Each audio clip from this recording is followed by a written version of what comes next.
I'm Allison from Learning at the Primary Pond. I'm a literacy specialist, and in this video, I'm going to go over 4 components of effective reading intervention activities for struggling readers in kindergarten, first grade, and second grade students. Before we dive in though, if you haven't subscribed yet, make sure to hit the subscribe button and the little bell so that you're notified every time I post a brand new video about teaching literacy in K-2. Before we dive in, I would love to hear from you in the comments. I would really love to know, in what capacity are you supporting struggling readers? I assume that you're working with maybe at least one struggling reader or will be working with at least one struggling reader.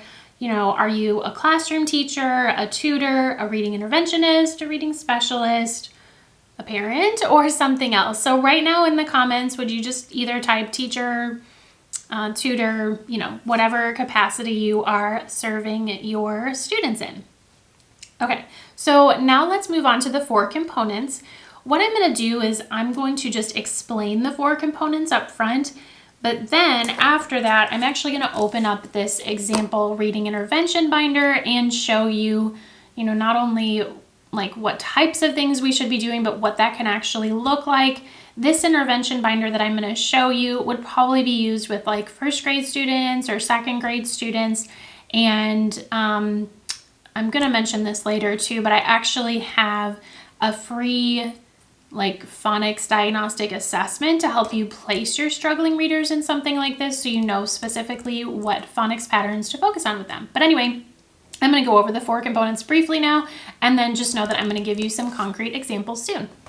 All right, so 4 components of effective reading intervention. Number 1 is that you're doing some type of work with phonological awareness, the actual sounds in words. Now, aside from what you're doing in your intervention time or your extra help time, you want your kids to be in some kind of, whole group or whatever kind of phonics, phonological awareness program for their core instruction. The stuff that I'm going to show you and that we're going to talk about is in addition to, you would still want to have, solid phonics, solid phonological awareness instruction from a program like From Sounds to Spelling for their core. Just a side note there. Okay, so component number 1 is that you work with the sounds in words, no letters involved, just phonological awareness. Component number 2 is that there is some multisensory work involved. And I actually have a different video about multisensory work, so I'm not going to go too far in depth here, but multisensory work is just when you're engaging more than one learning modality. So for example, you might have the kids with a little plastic pencil box, but it's filled with colored sand. And you say to them, okay, what says shh? And in their little pencil box, they write SH, says shh.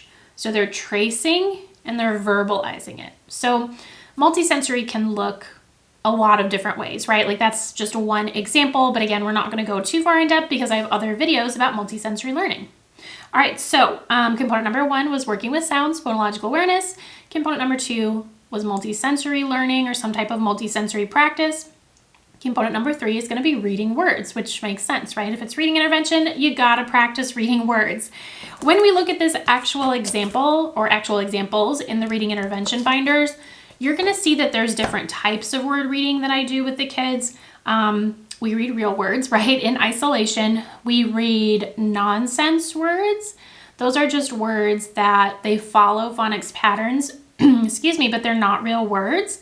And this is really good for them because they're forced to actually apply their phonics knowledge. They have to say the sounds and blend. Whereas with real words, you don't know. Does the kid already know that word? Have they seen it before? So with nonsense words, they likely haven't seen them before because they're not real words. So they're forced to apply their phonics knowledge. So you're going to see in the binder real word reading, nonsense word reading. You're going to see word reading in isolation, meaning individual words. You're going to see word reading in sentences, right? So building from words to sentences. And you're going to see word reading as part of a whole passage. So different types of word reading. I also do feel it's important to work with the kids on multisyllabic word reading.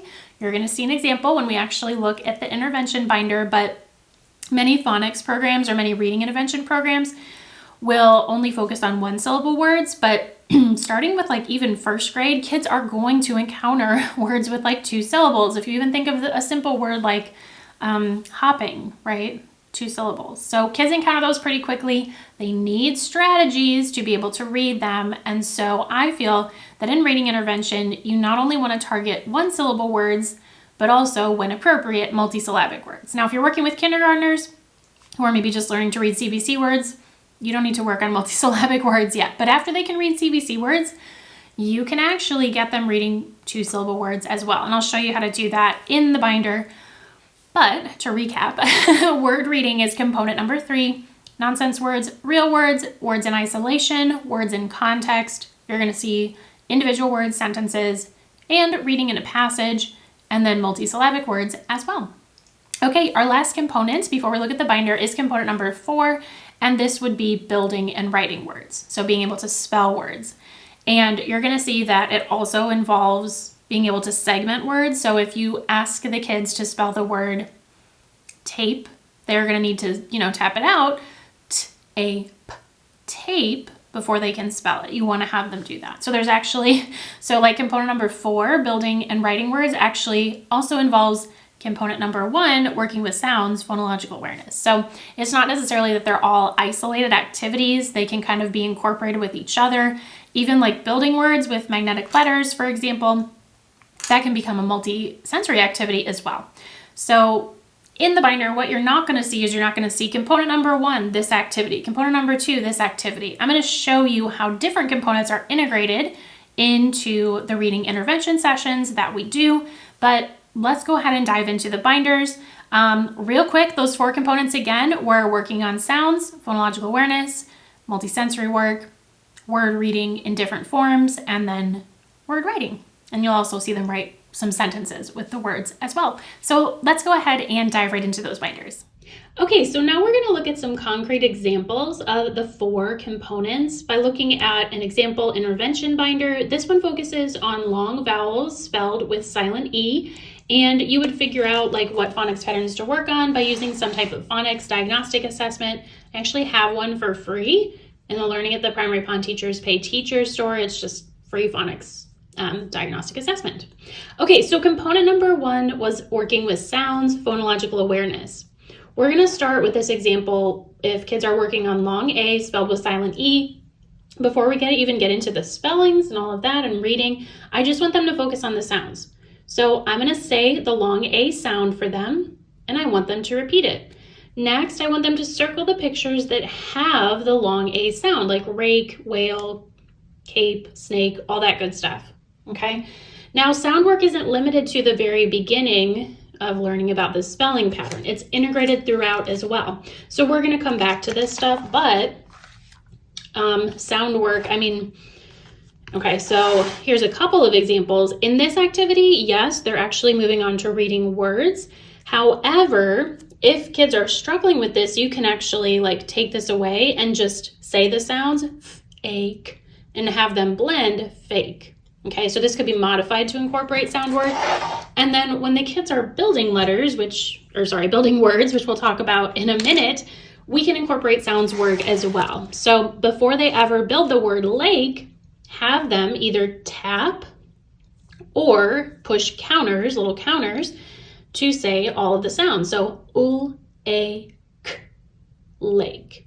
So this is before they ever build the word and start adding letters. So there's sound work here as well.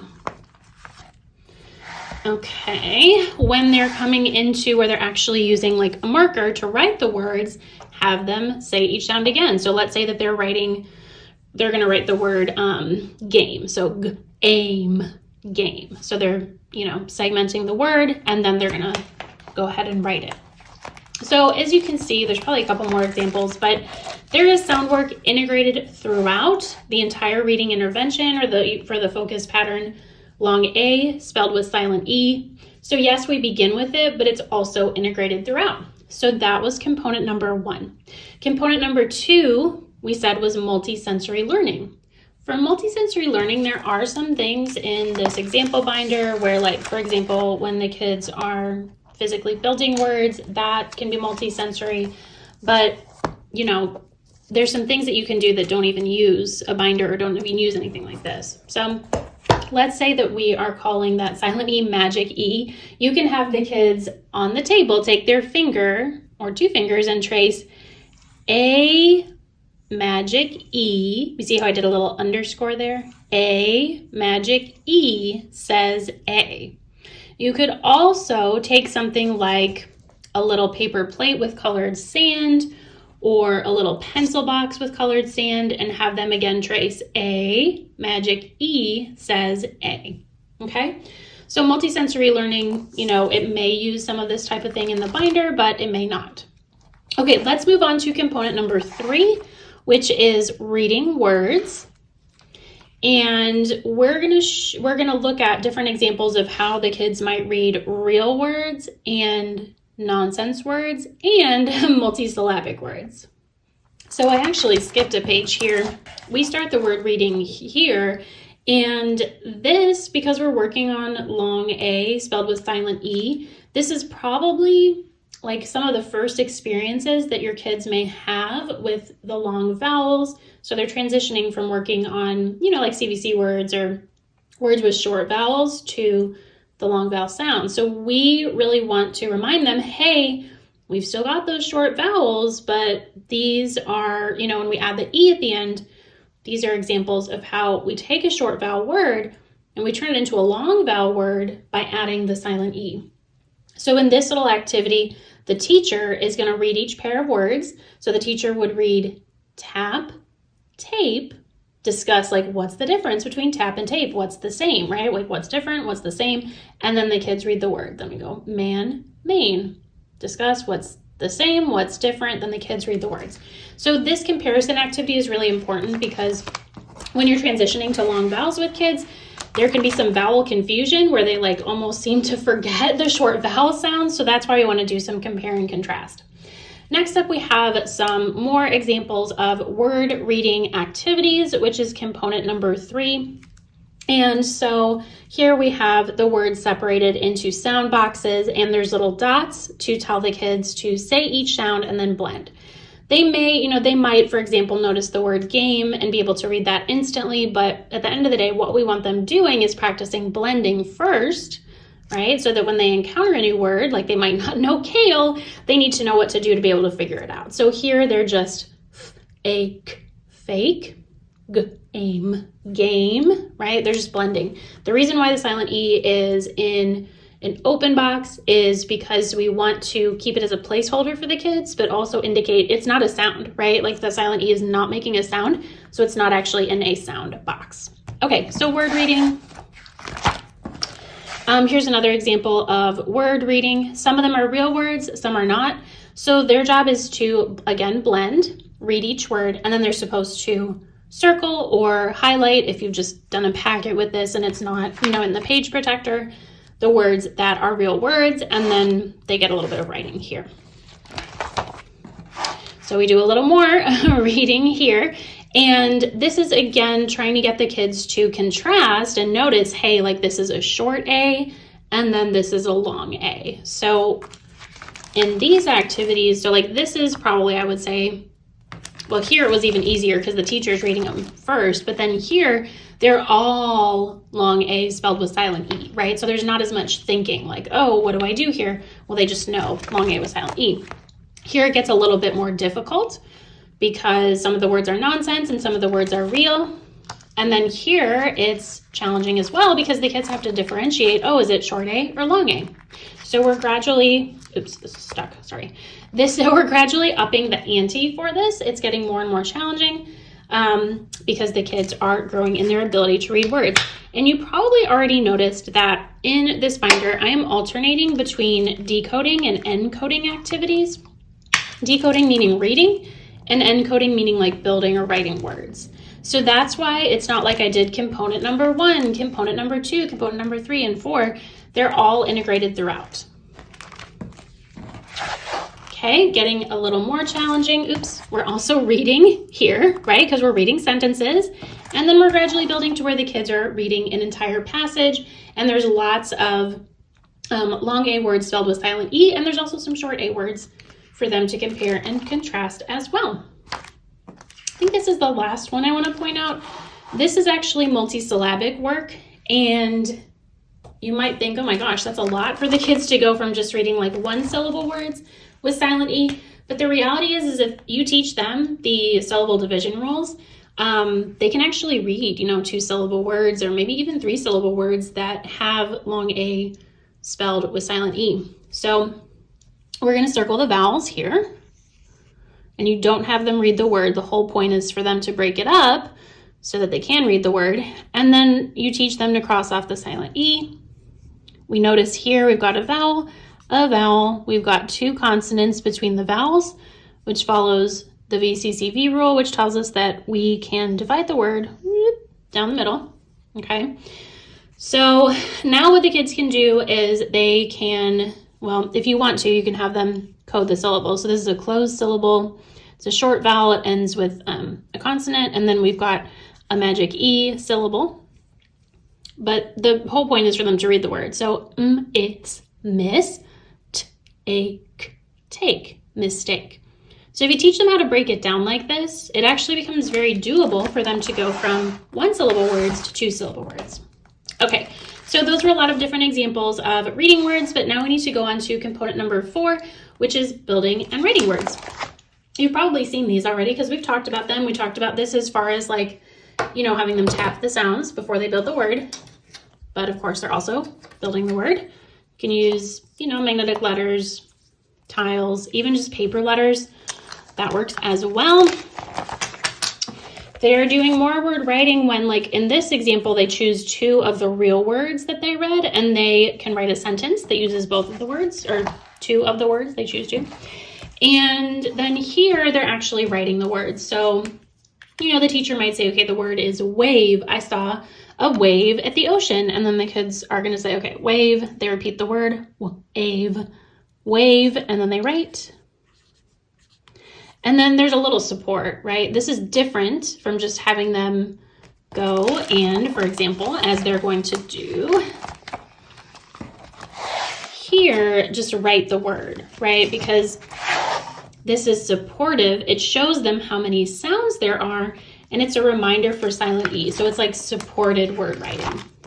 They're also actually asked to write some of the words into sentences here when they're like answering questions about this little passage.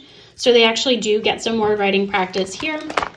And then this is the little assessment piece. There's some games over here too, but this is a little assessment piece where it's a dictation and the kids have to go from, using this type of support to just a plain old line. So they, she might say game, they write the word game. So another example of word writing.